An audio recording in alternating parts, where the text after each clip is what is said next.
Assalamualaikum warahmatullahi wabarakatuh. Selamat siang, salam sejahtera semuanya. Semoga dalam keadaan sehat walafiat, semuanya dalam keadaan sehat walafiat dan bisa melaksanakan aktivitas dan bisa belajar semangat dalam melakukan kita proses belajar hari ini ya. Nah, hari ini kita melanjutkan materi biomedik 1, yaitu tentang sistem tubuh dan sel. Nah, untuk yang materi ini saya berikan yang materi yang ketiga ini, sistem tubuh manusia dan selnya kita sebagai manusia ya. Jadi kita bertanya-tanya, apa itu sistem tubuh manusia?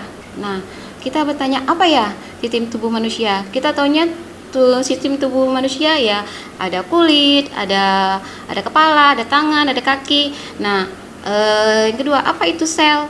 Nah, kemudian ketiga, apa itu jaringan? Nah, saya tambahkan untuk materi kejaringan karena ada hubungannya dengan sistem manusia dan sistem tubuh manusia dan selnya.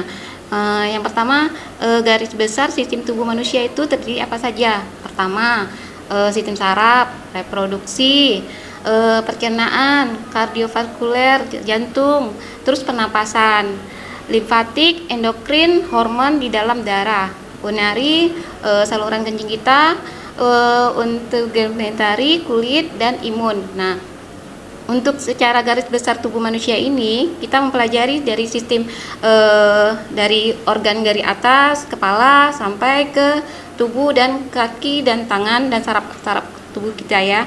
Jadi kemudian untuk sel itu apa? Nah, sel ini adalah unit fungsional terkecil yang membentuk jaringan serta organ-organ manusia sehingga membentuk suatu organ. Sistem kekebalan tubuh atau peredaran darah. Nah, untuk ini kita harus mempelajari selnya juga karena saling berhubungan dengan satu sama lain. Apabila jaringan pada sel pada tubuh kita itu memiliki organ-organnya. Jadi jaringan manusia dan hewan itu juga sama pada umumnya. Pada umumnya itu terdiri dari jaringan epitel, jaringan otot, jaringan saraf, jaringan penguat, dan jaringan lemak. Kemudian ini adalah sistem tubuh manusia. Gimana sistem tubuh manusia ini terdiri dari kepala, kemudian kerangka manusia dari tulang selangkang, tulang kepala ini tulang tengkorak, kemudian lengan ini ada tulang lengan keduanya ini disebut tulang belikat, terus tulang dada, terus tulang rusuk di dalam jaringan pada tulang pada paru-paru kita kan, terus tulang punggung, tulang pinggul, terus tulang paha, tulang betis, sampai ke tulang kering atau tulang kaki ya. Nah, dari sini kita juga mempelajari tentang sistem peredaran darah. Tanpa manusia tidak ada, hanya ada kerangka manusia aja. Tentunya kita butuh peredaran darah untuk mengalirkan sistem peredaran tubuh kita ya. Jadi dari sistem peredaran darah kita ini ada juga arteri, namanya arteri pulmonari. Nah, vena kita ini ada dua, vena pulmonari dan vena pulmonari. Jadi dia itu peredaran darahnya yang kecil dari pada tubuh kita. Kemudian dipompa oleh jantung. Kemudian venanya vena kanan, arteri dan kiri kanan, kemudian arterium, ventrikel kanan dan kiri sampai ke peredaran darah besar. Kemudian sampailah ke seluruh organ tubuh kita. Jadi untuk kerangka manusia itu perannya untuk menahan dan melindungi pergerakan dan memberikan bentuk dalam bagian tubuh manusia kita sendiri ya. Kemudian kalau peredaran darah itu apa fungsinya? Mengedarkan seluruh darah putih dan mempertahankan aliran darah ke seluruh tubuh. Jadi kerangka manusia ada juga di dalamnya adalah sel darah putih yang untuk mempertahankan daya tahan tubuh kita ya. Kemudian sel saraf. Nah, sel saraf ini adalah kepada otak sampai dia memberikan memori pada perintah pada saraf kita. Ada sel saraf juga, ada dekrin, badan dekrin, sinaptrid. Ya, kalian bisa melihat gambar yang saya lihatkan ini. Contohnya Jadi ada nukleus, nah seperti sel itu kan, jadi ada hubungannya semuanya. Fungsinya untuk mengumpulkan, mengirimkan, serta memproses informasi dalam otak dan saraf otak kita. Jadi sistem saraf otak kita ini memerintahkan memberikan informasi. Jadi kita untuk melakukan aktivitas, sistem saraf yang memberikan memori untuk melakukan aktivitas. Nah, sistem pernafasan. Nah, sistem pernafasan untuk kita menghirup udara, untuk menghirup oksigen, sehingga menyediakan oksigen ke seluruh tubuh kita, sehingga sel-sel tubuh di dalam tubuh, oksigen dalam tubuh kita itu mendapatkan energi pada aktivitas kita sehari-hari ya. Kemudian sistem endokrin. Nah, sistem endokrin ini ada yang laki-laki dan perempuan. Dan ini saya perlihatkan untuk Ibu memberitahukan kalian supaya memahami sistem endokrin ini adalah sistem mengeluarkan hormon ke dalam tubuh. Nah, kalau misalnya antara laki-laki dengan perempuan itu hormonnya berbeda-beda ya. Ada namanya dia dari sistem hormon pada kelaminnya itu berbeda-beda untuk sistem jenis kelaminnya. Nah, kemudian untuk hormon ini tergantung daya tahan tubuh kita untuk mengeluarkannya hormon itu, mood kita, perasaan kita bagaimana. Nah, bedanya di situ. Nah, kemudian sistem pencernaan pada mulut, dari kerongkongan, kemudian sampai ke lambung, sampai ke hati. Nah, apa yang kita cara kita mencerna makanan atau kita meminum, jadi dari mulut yang kita makan sampai ke kerongkongan, sampai ke usus, sampai ke lambung, sampai ke empedu, langsung ke pankreas untuk mengelola sistem makanan metabolisme kita, kemudian sampai ke usus halus, ke usus besar, sampailah ke rektum dan ke anus untuk pembuangan. Nah, dari sistem pencernaan ini kita adalah mencerna makanan menjadi molekul kecil yang diserap dalam tubuh kita untuk mendapatkan energi. Jadi sangat bermanfaat untuk kita menjaga sistem pencernaan kita agar sehat ya. Kemudian sistem limfatik. Sistem limfatik itu apa? Nah, ini dia. Sistem limfatik ini kita bisa lihat dari gambar ini. Kita lihat terdiri dari kelenjar getah bening, cairan getah bening, terus timus dan limfa. Perannya apa? Untuk menyalurkan getah bening yang di dalam tubuh melawan infeksi kita. Nah, terakhir adalah sistem imun. Nah, sistem imun dalam sistem tubuh kita adalah untuk melindungi dan untuk mempertahankan bakteri, virus dan bakteri yang atau organisme lainnya masuk ke dalam tubuh kita. Nah, sistem imunlah kita harus kita jaga ya. Kemudian kita pelajari yang kedua, yaitu sel. Sel itu apa? Yang tadi kita jelaskan ya. Sel itu adalah yang tidak bisa dilihat oleh mata, yang hanya dilihat oleh mikroskop.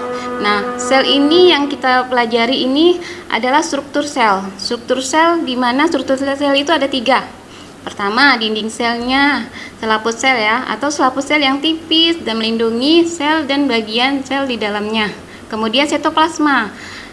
Badan sel terdiri zat yang kental, di dalamnya mengandung larutan kaloid dan protein, hidra arang, lemak, garam, vitamin, dan air untuk pertumbuhan sel. Jadi fitoplasma ini adalah untuk melindungi. Jadi dari dinding, dari inti sel sampai ke dinding sampai protoplasma.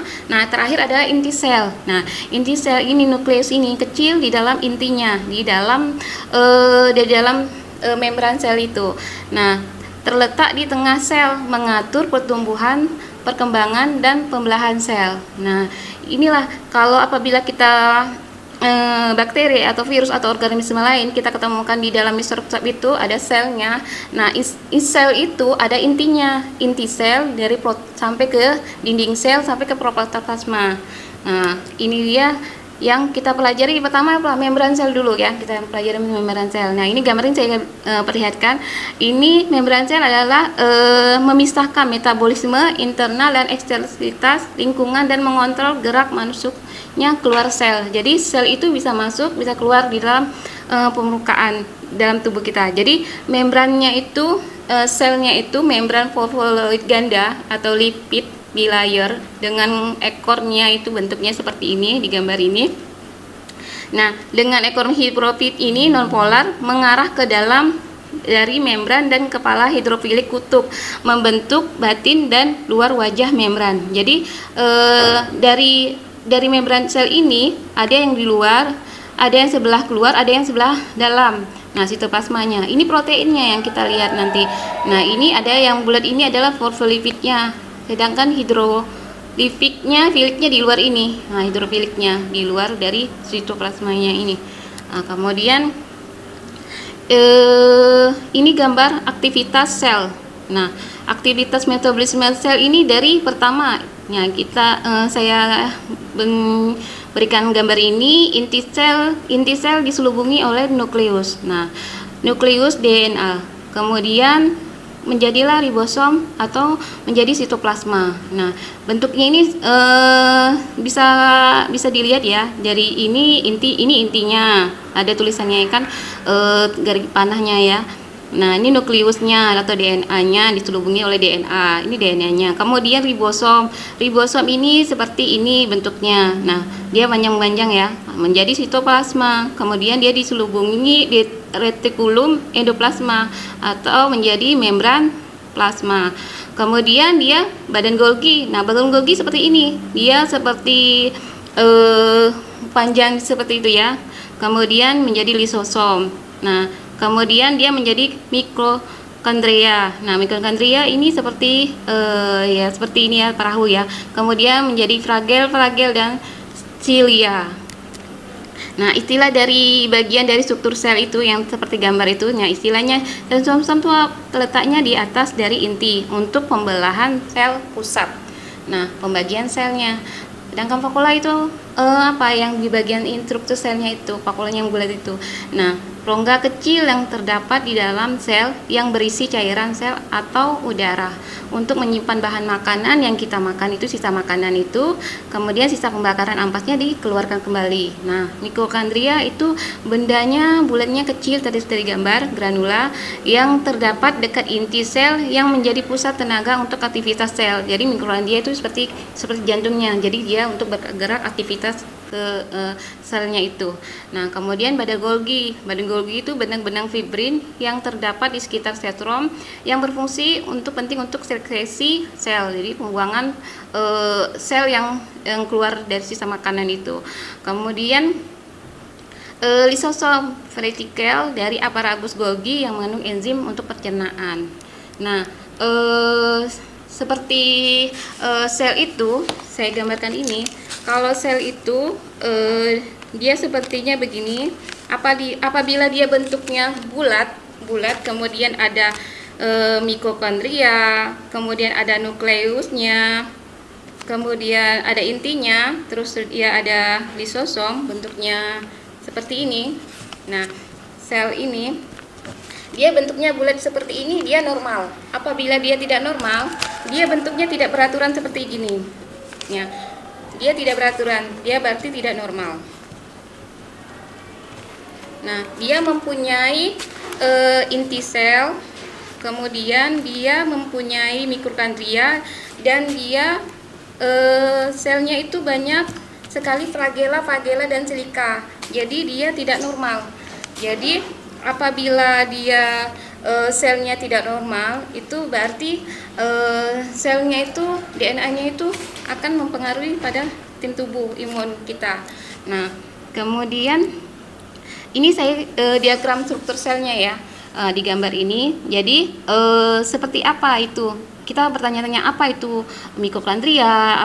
Kalau dari sel itu bulat itu kan kita nggak bisa melihat secara keseluruhan satu-satunya.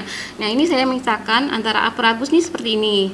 Aparatus Golgi, granulocytoid, terus serial, retikulum endoplasma, kemudian retikulum endoplasma halus, yang ini kasar ya. Nah, dari sel ini bisa dilihat ada lemak, ada mitokondria.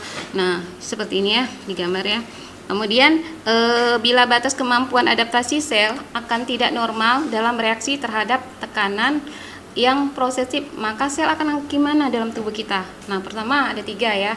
Pertama, sel menyesuaikan diri. Kemudian kedua, terjadi sel yang normal kembali. Nah, sistem imun kita kembali normal. Kemudian bisa menjadikan mati. Nah, dari sel normal ini yang digambar ini, dia akan beradaptasi pertamanya, kemudian dia akan terlihat reversible. Reversible itu artinya dia kelihatan seperti normal, kemudian bisa juga dia irreversible, jadi normal, kemudian menjadikan kematian sel.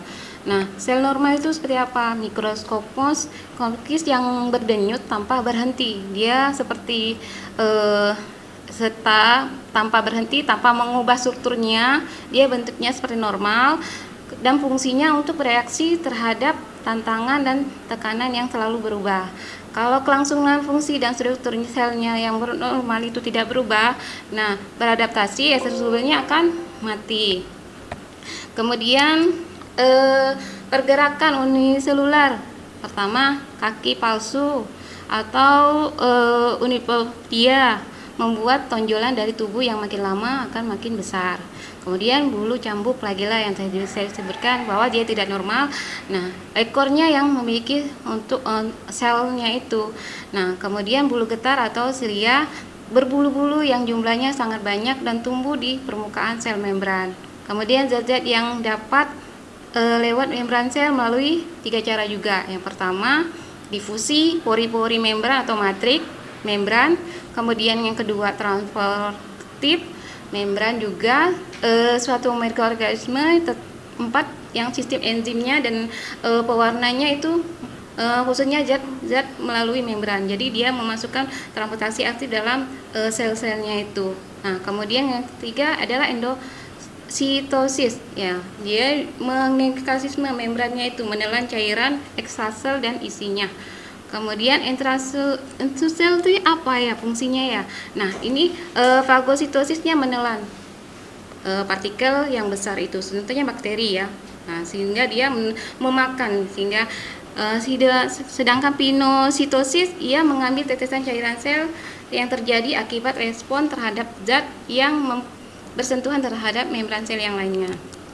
Nah, ini gambarnya yang bagaimana DNA itu mengarahkan produksi protein dalam tubuhnya dari gen DNA yang ditransferkan, ditranskripsikan, ditranslasikan di ribosom menjadikan protein.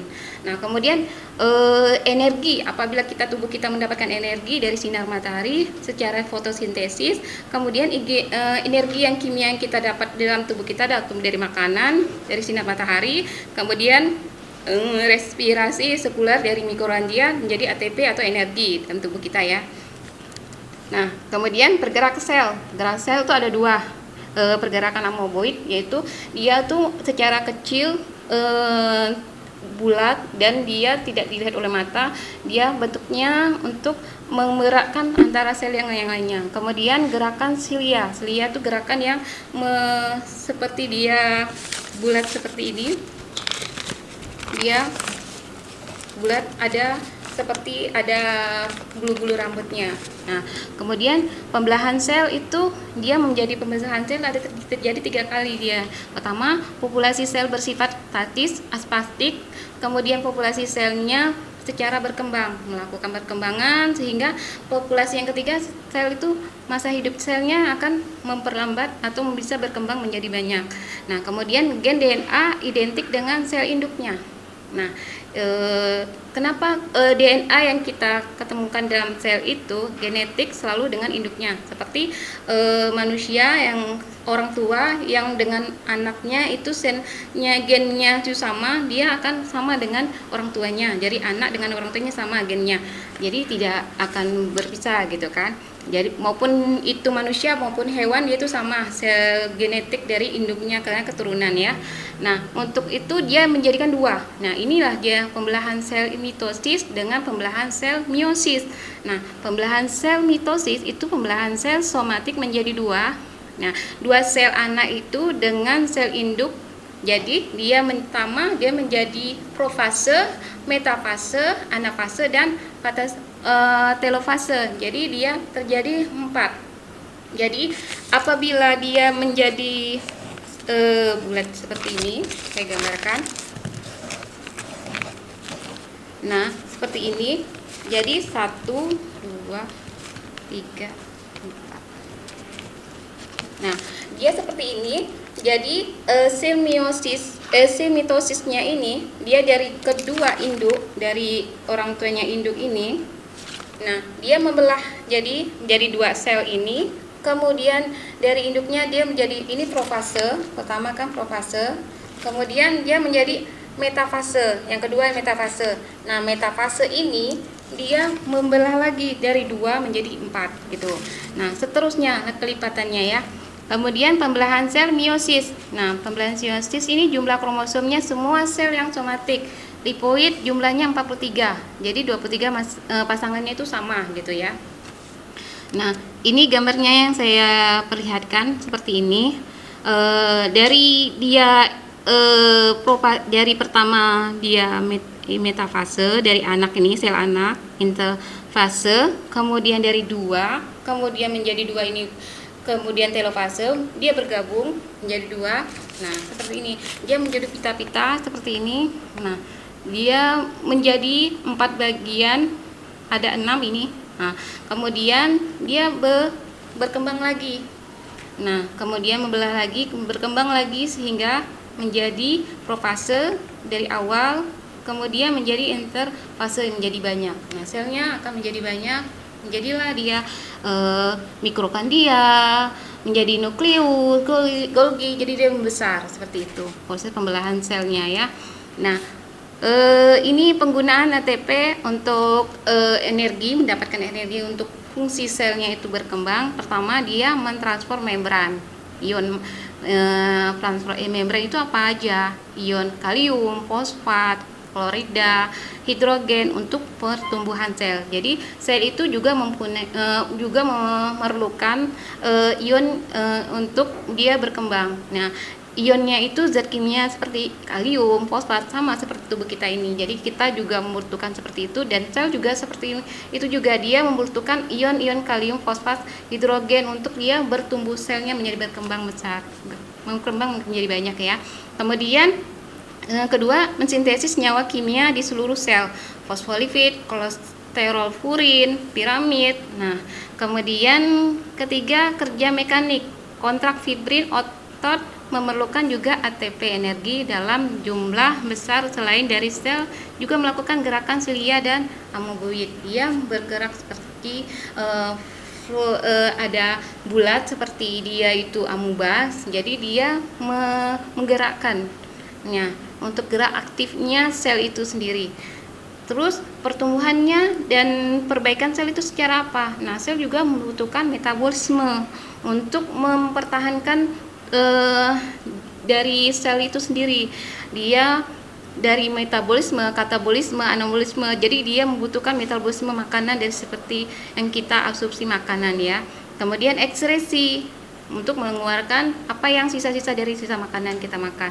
Kemudian kepekaan terhadap rangsangan dan kemampuan menghantarkan. Jadi dia memberikan kemampuan menghantarkan apa yang kita makan, dia prosesnya di dalam tubuh kita, selnya dalam tubuh kita itu dia akan menyerap rangsangan apa yang kita makan, dia terima.